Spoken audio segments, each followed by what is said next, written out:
So, that being said, not everyone always has the same symptoms, too. Like, I can hear my voices in my head. This is my personal experience. I can hear them chattering.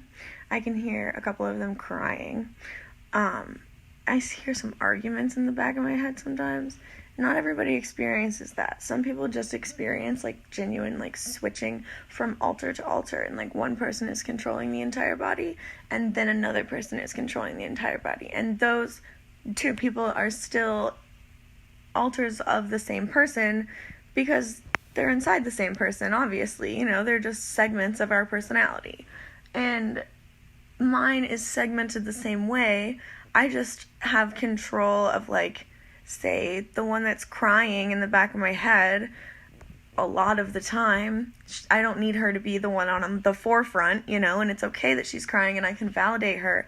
But DID isn't something that you, like, go to the doctor for and you're like, oh, yeah, I have DID. Like, it's so easy, you know? Like, it's not like that.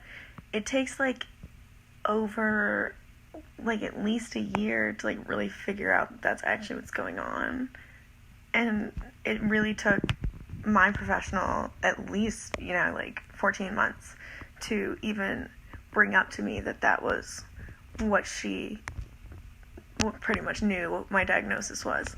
But you really have to put in the work and, like, go and see, like, a professional if this is something that you think could be, like, wrong with you. It's not something that you just, like, say, you know, like, it's a major disorder, and there's definitely a big downside to it, like, a lot of downsides, like, mostly downsides.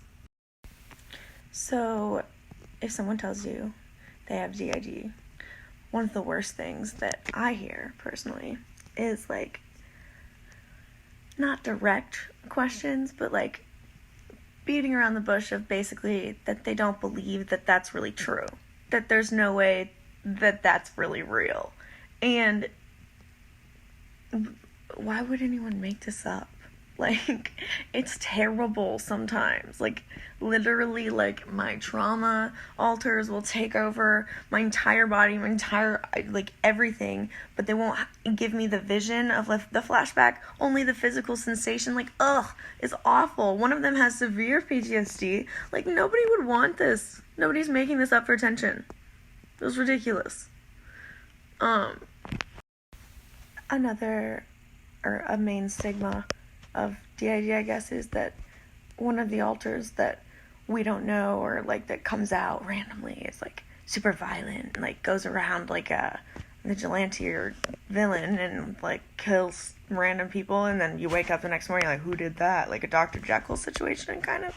But that's the really extreme, and that, you know, can happen. But if you're putting therapy work into it and you're learning how to control your system your certain way, you can genuinely control that. And that's not something that happens to everybody, and it's not the entire definition. Like, having DID does not mean that some random version of you comes out and, like, goes out and does violent things and you don't remember. It doesn't.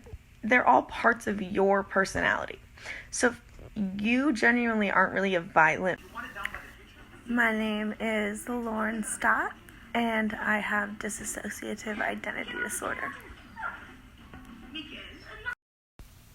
DID falls on a spectrum of symptomology. Like, so you can be very, very symptomatic.